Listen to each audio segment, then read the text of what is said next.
What do you do when life starts coming at you with its pressures, with its stresses, with its uncomfortable and frustrating scenarios? What do? Often, we react.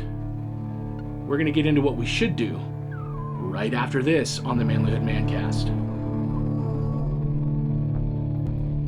Warning, applying these principles may change your life. People will look at you differently. You'll walk straighter, live bolder, and find out who you are. This is the Manlihood Mancast. Here's your host, Josh Hatcher.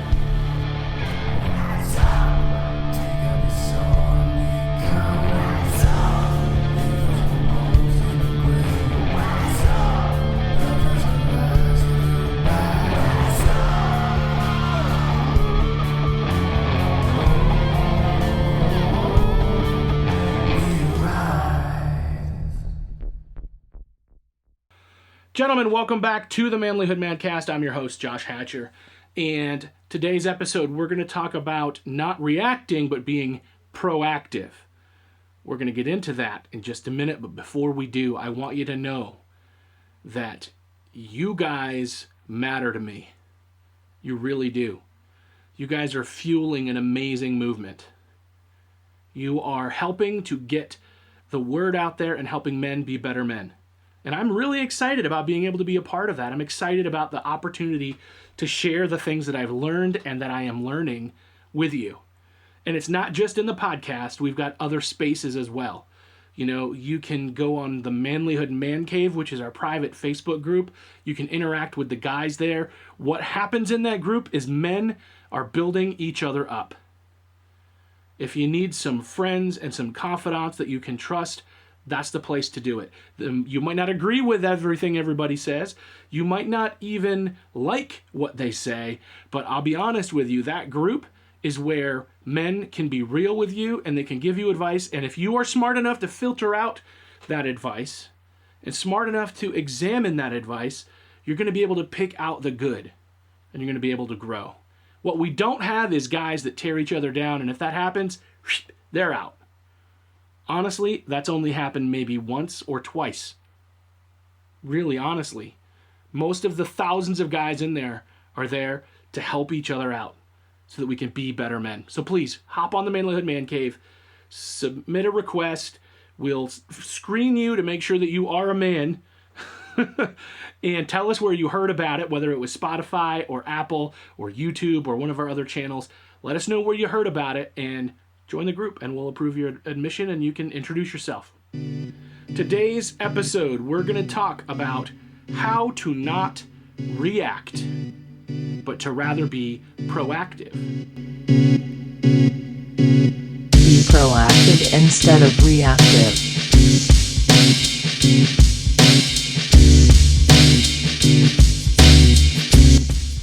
I'm going to tell you guys, this one was hard for me to learn. And I'm still working on it because sometimes life comes at you fast. Life comes at you and frustrations build, and then you find yourself in this situation where what you need to do is react to a threat, react to a problem, react to a situation. At least that's what you think you need to do. And guess what? A lot of times that reaction is coming not out of intellect or not out of good planning, but coming out of just raw, pure emotion. When a situation arises, let's say your wife comes to you and she says, "Honey, I need to tell you something. I wrecked the car last night." You might want to react to that. You might want to express your frustration that your insurance is going to go up. You might want to growl or snarl. You might want to yell. You might want to treat her poorly. But that reaction really should be met by careful examination. Instead of reacting, take a breath, right? We take a breath. And if we're proactive, then what we've done is we've made a plan for these things before they happen. I know that you cannot plan for every scenario in your life. And sometimes you have to react. To be able to think quickly and adapt to a situation that arises, that's a good skill to have. Don't misunderstand me, but I think that more importantly than to be able to react quickly is the ability to set yourself up for success before you get into that situation. So, if you are a person who struggles with reacting in anger to your family, for example, what you need to do is you need to practice the disciplines to keep calm and to speak, yes, with authority, but not with malice and anger and reaction. It is so easy to get in a situation where I'm just going to blow up and lose my cool, or I'm going to say something I regret. 9 times out of 10, the situations that we get ourselves in, if we were proactive and putting the pieces in place, building the disciplines, building the right thought patterns, we get into that situation and now we have a plan for it. You know? So let's say the market crashes tomorrow. You've got your life savings in your 401k and the market crashes. What happens if you react to that? And you freak out. I just lost thousands, and then you pull all your money out of the stock market. Well, you started with tens of thousands and now you've just got thousands because you pulled it out and you lost that investment. But if you don't react and you think long term because you've educated yourself on how the market works and you know that over time the market will grow. So you're patient and you don't react, right? That's a great example of being proactive because you educate yourself on how the market works rather than react to the immediate sensations that come and try to distract you. This was never more evident in my life than it was when my kids were growing up, especially when my boys were teenagers, my oldest in particular. You know, teenage boys are mouthy. They're just mouthy. You can raise them as right as you want, and they're going to be mouthy. Now, I know some of you guys are like, my kid will never be mouthy when he's a teenager. You're an idiot, because he will be. They all are. And I remember my son would get mouthy, and I would lose my cool, and I would yell back, or I'd get mouthy back. What did I do? What did I accomplish? You know what I did? Is I caused damage by showing him that that's how a man is supposed to behave. I modeled reactionary behavior. Sorry, son. Legitimately, I shouldn't have done it that way. What I should have done is I should have built the disciplines in place to just be able to calmly say, go to your room and we'll talk when you calm down. Authoritatively, right? Firmly, right? Strongly, maybe even with a hint of anger, but not in complete and utter just reaction, just scream and turn it into it. You should never find yourself getting into a yelling match because you're not going to win. Those happen when you are not being proactive and trying to solve problems, and when you're not building the discipline in your life to deal with a situation. That's when we react. And guys, this isn't just with parenting and with family. It can happen with friends. It can happen with work. You know, I'm not saying that we can have a contingency plan for every scenario. You can't. You never know what life is going to throw at you. But if you take the time to at least plan for a few contingencies. All right, here's what we want to do. We want to go on vacation, and we want to drive across the country, and we want to visit some friends on this stop, and then we want to go to this stop and visit some friends, and then we want to go here, and we just want to veg out at the Airbnb for like a week, you know? And so you've got your vacation planned out. Do you have a plan for what happens if your car breaks down on your trip? Have you been proactive? If you have, then maybe you've purchased a AAA membership, right? So that you know, all right, I've been proactive here. So if the car breaks down, I'll call AAA, I'll get it towed to a garage. If you've been proactive, you've made sure to set aside an emergency fund in your budget, or to purchase trip insurance, or to make sure that you've maintained your car properly so that if something happens, you've got a plan. This happened to us. We bought a car, took it on vacation, and it broke down. And we didn't have a good plan. We had to pay to tow it back home. and we had to rent a car. And guess what? You couldn't rent a car without a credit card. I mean, you could pay for it, but you had to have the credit card to do it. Well, we didn't have a credit card because we weren't being proactive. We had to find ourselves being reactive. The reaction literally just raises your stress level so much. Your stress level goes up and up and up and up and up.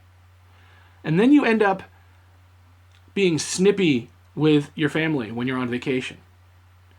Then you end up making a rash decision that might be a bad decision because you haven't thought about what to do. So two options are in front of you. You're like, I'm not sure which one to pick. All right, we're just going to go with our gut.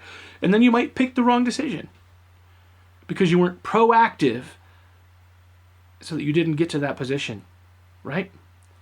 I think about this as well. So we're talking about being reactive versus proactive.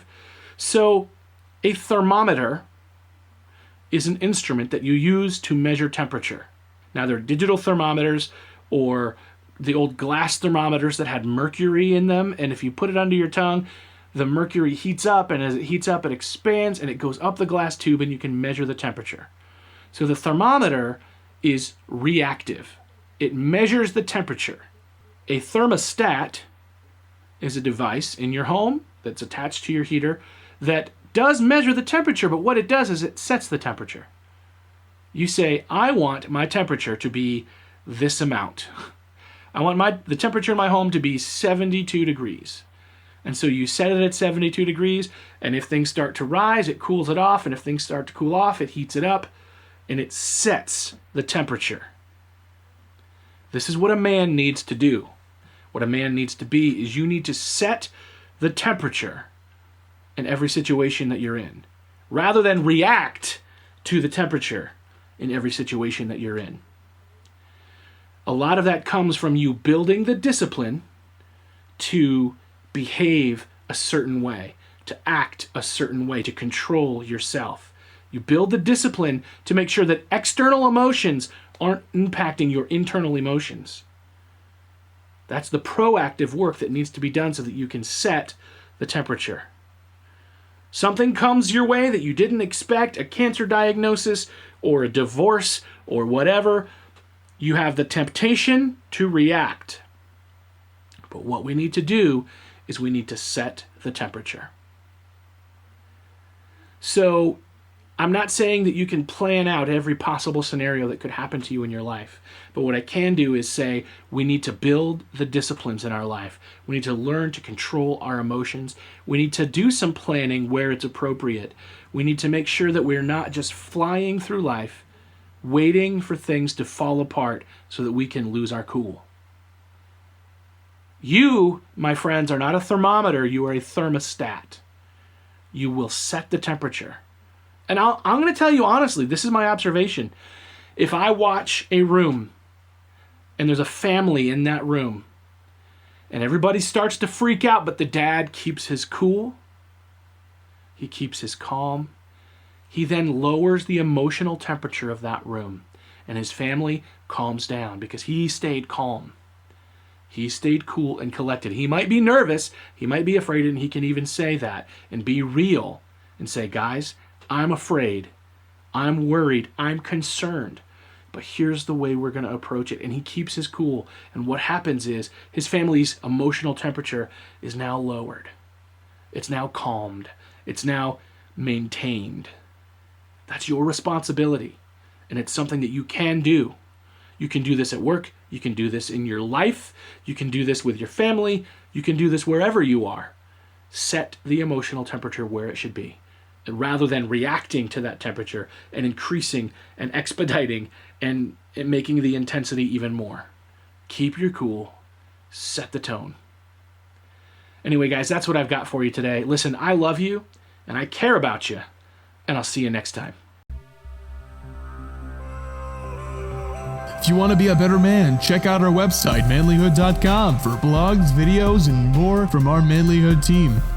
And you can also join our private Facebook group, Manlihood Man Cave, where you can meet up with a band of brothers who will challenge you and help you on your journey of manhood. This episode's produced by Hatcher Media for manlihood.com. Be sure to subscribe and leave us a review on iTunes, YouTube, or wherever you're listening to the show.